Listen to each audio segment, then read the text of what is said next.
विश्व स्वास्थ्य दिवस के उपलक्ष्य में माँ का स्वास्थ्य बच्चे का भविष्य के प्रति जागरूकता फैलाने आए हैं। तो आओ नाटक देखो, नाटक देखो, नाटक देखो, बच्चे भी देखो, नाटक देखो, नाटक देखो, बड़े भी देखो, नाटक देखो, नाटक देखो, गौर से देखो, नाटक देखो, नाटक देखो। कैसा नाटक दिखलाओगी? नाटक हमारा बड़ा सही है, बातें इसमें खूब कही है, खूब कही है, खूब कही है। जो माँ इन बातों को अपनाएगी स्वस्थ जीवन को पाएगी।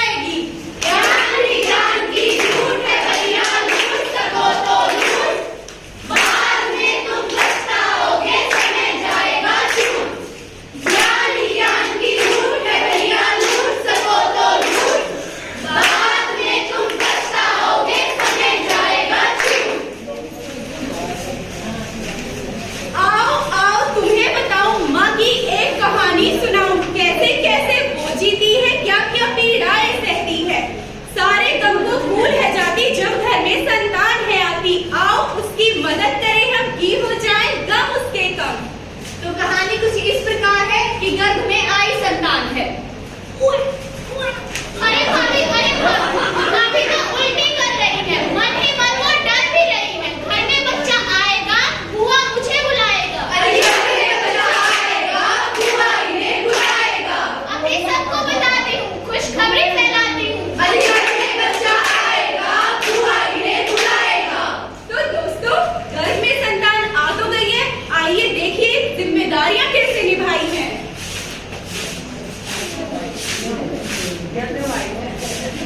अरे भाभी, आशा दीदी देखना, भाभी को क्या हुआ है? क्या हुआ है? क्या हुआ है? क्या हुआ है? क्या हुआ है? अरे डरो मत जलन साहिबा, पर ये जरूरी बात है, तुम कुछ भूल ना जाना। माँ से ही मिले बच्चे को खाना। अगर माँ ठीक से ना खाए तो बच्चा कमजोर हो जाए। तो आशा दीदी बताना क्या क्या है माँ को खिलाना। बताओ बताओ, क्या है खाना, क्या है खाना, क्या है खाना? माँ को हरी हरी सब्जियां है खिलाना, दाल दूध दही फल भी है खिलाना। अगर माँ ठीक से ना खाए तो बच्चा स्वस्थ ना खाए। माँ को डॉक्टर के पास है ले जाना, गर्भवती पंजीकरण है करवाना, आयरन फोलिक एसिड की दवाई है दिलवाना और टेटनस का टीका भी है लगवाना। तो चलो भाभी ये सब करवाएं ताकि बच्चा स्वस्थ हो पाए। तो दोस्तों, यहाँ से आपको क्या बातें जानने को मिली? यहाँ से हमें कुछ महत्वपूर्ण बातें जानने को मिलती है, जैसे कि पहला, हर गर्भवती महिला के लिए भोजन है बहुत जरूरी। हर गर्भवती महिला को दही दूध दाल फल का सेवन जरूर करना चाहिए। दूसरा, हर गर्भवती महिला को अपना पंजीकरण अवश्य करवाना चाहिए, जो कि हर गांव के आंगनबाड़ी केंद्र एवं सरकारी अस्पताल में निःशुल्क किया जाता है।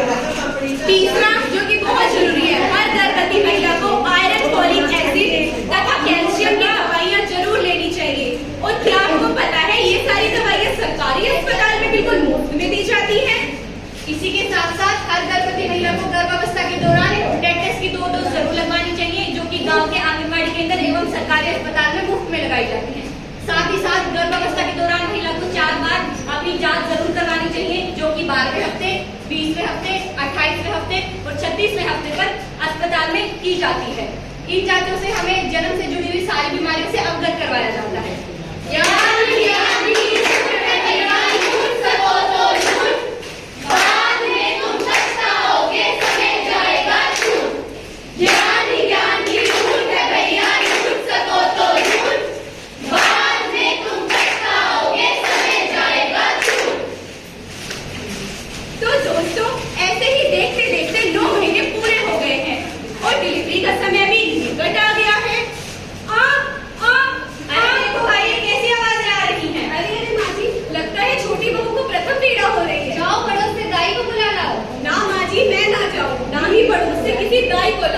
इस गलती का पिछली बारी पूरा नतीजा मैंने है पाया। यदि हॉस्पिटल में डिलीवरी मेरी करवाती तो आज मैं भी एक माँ कहलाती, मैं भी एक माँ कहलाती। ऐसा क्या हुआ था भाई? ऐसा क्या हुआ था भाई? तो दोस्तों, ऐसा क्या हुआ था कि ये माँ न बन पाई? तो आइए जानते हैं इनकी बड़ी बहू की कहानी। जब एक माँ बनने से चूक सी गई थी, जब बस घर में आने ही वाली थी नन्ही परी होने की खुशी, पर खुशी आने से पहले ही आके मुझ सी गई थी। जब एक माँ बनने से चूक सी गई थी और एक हंसती खेलती जिंदगी बिखर सी गई थी। काश मैंने सही समय पर डॉक्टर से सही सलाह ली होती, अच्छे खाने पीने पर ध्यान दिया होता, तनावपूर्ण जीवन से घर पर दाई की जगह हॉस्पिटल में डिलीवरी करवाई होती तो शायद आज मुझसे ये गलती ना होती और आज मैं भी एक संतान का सुख ले पाती। क्यों करती हूँ उसके साथ भी वही तो ना हो सका मेरे साथ सही। जाओ भैया गाड़ी ले आओ और छोटी बहू को अस्पताल ले जाओ। मुबारक हो, मुन्नी हुई है। मुन्नी हुई है, मुन्नी हुई है। इसको खूब पढ़ाएंगे, अल्लाह नहीं सबला बनाएंगे।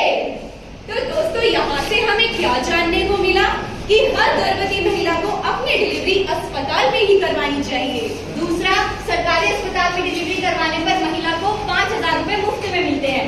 साथ ही साथ अस्पताल में साफ सफाई का पूर्ण ध्यान रखा जाता है जिससे कि माँ और बच्चा दोनों स्वस्थ रहते हैं और बीमारियों से दूर रहते हैं। मुबारक हो, मुन्नी हुई है। नमस्कार, मैं डॉक्टर तीशा आज तुम्हें टीकाकरण के बारे में बताऊंगी। पहला टीका BCG, दूसरी डोज हेपेटाइटिस बी, फिर DPT 1, 2, 3 है लगवाना। बच्चे को भयंकर बीमारी से है बचाना। रूबेला, पोलियो, मीजल्स से टीकाकरण होना है जरूरी, तभी होगा स्वस्थ बच्चा और जिंदगी जिएगा पूरी। इन दवाइयों के नाम सुन के तो मेरा सर ही चकरा गया। हमें नहीं करवानी कोई टीकाकरण। तो देखा दोस्तों कैसे इन्होंने टीकाकरण से मना कर दिया। अब देखते हैं इससे हुआ क्या। माँ देखो इसे क्या हो रहा है। इसे तो मिर्गी के दौरे पड़ रहे हैं। चलो माँ डॉक्टर के पास लेके चलते हैं। इसे तो मेरे बाबा ठीक करेंगे। तो चलो बाबा के घर पर चलते हैं। झटपट बाबा की जय, झटपट बाबा की जय, झटपट बाबा की जय। वक्त बीतता गया, बच्चा बीमारियों से घिरता गया, लेकिन बाबा का झगड़ा काम ना आया। क्यों क्यों क्यों? क्योंकि बाबा ढोंगी था। तो भैया समय रहते तू जा, माँ और बच्चे का टीकाकरण अवश्य करवाएं। अरे भाभी देखो आशा दीदी आई है। नमस्कार। बस छोटे छोटे बच्चों को जिंदगी की 2 बूंद खिलाएंगे, इनको भयानक बीमारियों से बचाएंगे। हे माँ, माता जी आइए बड़ी 2 बूंद पिलाने। ये 2 बूंद नहीं जहर है, पीने से आता ही नहीं जहर है। काश मैंने 2 बूंद पी होती तो आज बेचना ना रोती। ये पिज्जा खाएंगे? हाँ जी। ये कोल्ड ड्रिंक भी पिएंगे? हाँ जी। ये डिस्को डांस भी करेंगे? I am a disco dancer। और ये टीकाकरण नहीं कराएंगे? नहीं। जैसा कि आप सबने देखा टीकाकरण ना करवाने से क्या हुआ, आओ इनकी माता से जानते हैं इन्होंने टीकाकरण क्यों ना करवाया। मैंने सुना है वैक्सीनेशन से बच्चे मंदबुद्धि हो जाते हैं। उफ, इनकी बुद्धि। हाँ, वैक्सीनेशन रोगों को भी बढ़ाता है। और कुछ? हाँ, वैक्सीनेशन DNA को भी बदल देता है। इनकी सोच में कैसे बदलूं? इनकी सोच में कैसे बदलूं? मैंने सुना है वैक्सीनेशन अगर मैंने अपने बच्चे का वैक्सीनेशन नहीं करवाया तो इसमें आपका क्या नुकसान है? अगर समाज में एक भी बच्चा छूटा तब बन सकता है बीमारी का कारण। अगर मोती एक भी टूटता तो पूरी माला नष्ट हो जाती है, इसलिए टीकाकरण करवाना बहुत आवश्यक है। तो दोस्तों यहाँ से हमें क्या जानने को मिला कि गर्भ अवस्था सिर्फ एक बच्चे ही नहीं, माँ के भी नए जीवन की शुरुआत होती है और इसी सफर को सुरक्षित एवं स्वस्थ बनाने के लिए जरूरी है समय पर जांच, संतुलित आहार और पूर्ण विश्राम। याद रहे, एक स्वस्थ माई स्वस्थ पीढ़ी की जननी होती है। ज्ञान विज्ञान की लूट है भैया, लूट सको तो लूट, बाद में तुम पछताओगे, समय जाएगा छूट। ज्ञान विज्ञान की लूट है भैया, लूट सको तो लूट, बाद में तुम पछताओगे, समय जाएगा छूट। आओ देखो सुनो जरा, एक बात बताने आए हैं। एक बात बताने आए हैं, एक बात बताने आए हैं। माँ के दूध की महिमा लेकर हम टोली लेकर आए हैं। हम टोली लेकर आए हैं, हम टोली लेकर आए हैं। हम सब जानते हैं कि माँ का दूध बच्चे के लिए अमृत समान होता है, इसलिए अब हम देखेंगे स्तनपान क्यों जरूरी है, इसके क्या फायदे हैं, क्या इसके सही तरीके हैं और इससे जुड़ी गलतफहमियों को कैसे दूर किया जाए। अरे भाभी देखो सिस्टर दीदी आई है। नमस्कार। कहो हमारी गुड़िया कैसी दिखती, तो वो परियों जैसी। क्या क्या इसे कितना इसे खिलाती, कैसे माँ का दूध पिलाती।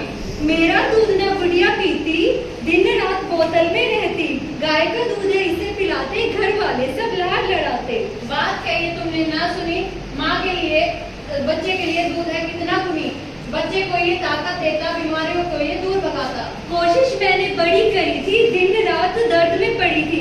मेरा दूध न पिलाता बनता, मुन्नी को भी बहुत भूख लगी थी। तो आइए अब हम सब आशा से जानते हैं कि स्तनपान या माँ बच्चे को दूध कैसे पिलाए और क्या है इसकी सही तकनीक। शुरुआती 1 घंटे के अंदर बच्चे को माँ का पहला दूध पिलाना आवश्यक है।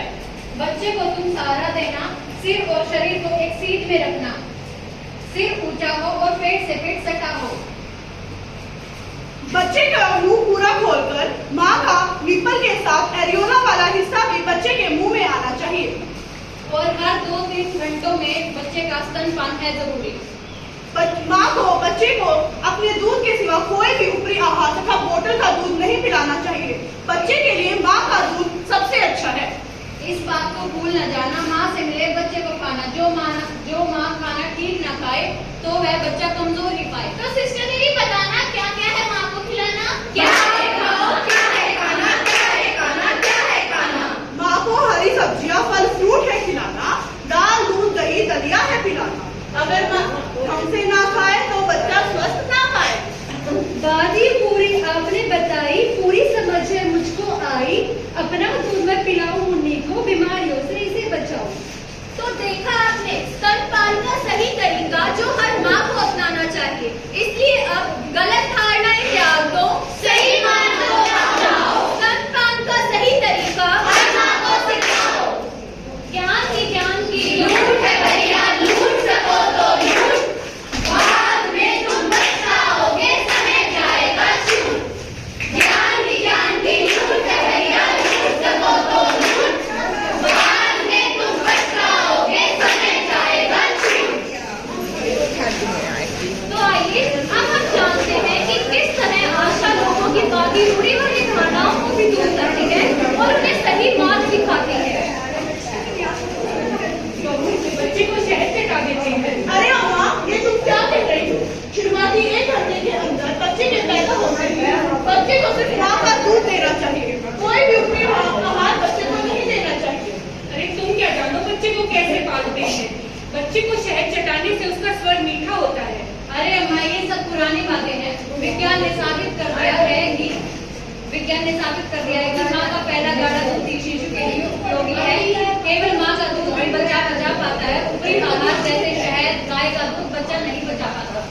चलो शहद ना सही, पानी तो पिला सकते हैं। ना नहीं अम्मा, पानी भी बच्चे को इन्फेक्शन कर सकता है। जैसे कि माँ के दूध में 80% पानी ही होता है, जो कि बच्चे के लिए काफी होता है। वैसे भी शुरुआती 6 महीने में बच्चे को माँ के दूध के सिवा कुछ और ऊपरी आहार नहीं देना चाहिए। और माँ का दूध इतना गुणकारी होता है कि यदि माँ बीमार है तो भी वह अपने बच्चे को दूध पिला सकती है। और यदि बच्चा बीमार है तो माँ को ज्यादा से ज्यादा दूध पिलाना चाहिए ताकि बच्चे को रोगों से लड़ने की शक्ति मिले।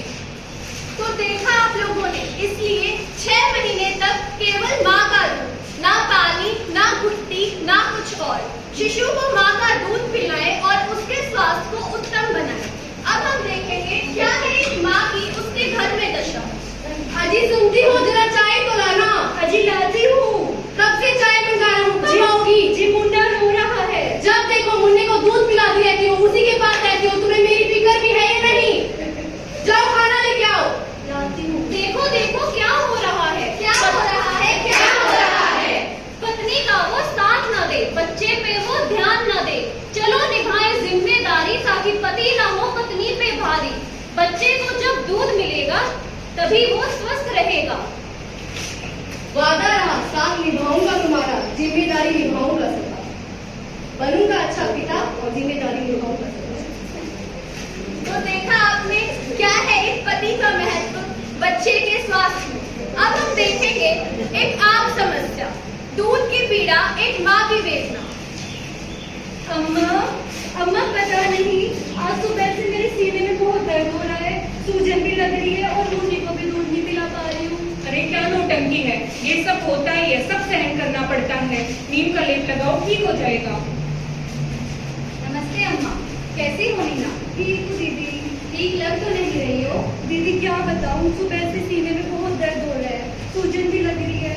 घबराओ मत, इसे ब्रेस्ट एंगोजमेंट कहते हैं। इसमें दूध अधिक बनता है लेकिन बाहर नहीं आ पाता है, लेकिन इसके उपचार हैं। ब्रेस्ट इंगॉर्जमेंट या स्तन अतिवृद्धि एक सामान्य प्रॉब्लम है जो महिलाओं में देखी जाती है।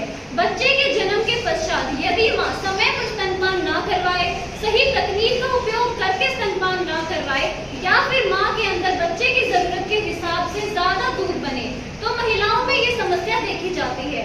लेकिन यदि सही जानकारी हो तो इससे बहुत जल्दी आराम पाया जा सकता है। तो आइए अब हम जानते हैं कि किस तरह से और किन मार्गों का इस्तेमाल करके हम इससे आराम पा सकते हैं। नमस्ते, मैं डॉक्टर लक्षिता आज आप सभी को ब्रेस्ट एनगॉर्जमेंट के उपचार के बारे में बताऊंगी। सबसे पहले महिलाएं अपने स्तन से दूध को बाहर निकालती रहें। महिलाओं को अधिक से अधिक स्तनपान कराने की कोशिश करनी चाहिए। जब भी महिलाओं को लगे कि उनका बच्चा भूखा है तो उसे स्तनपान कराएं। दूध पिलाने से पहले गर्म सिकाई करें ताकि उनका स्तन नरम हो सके।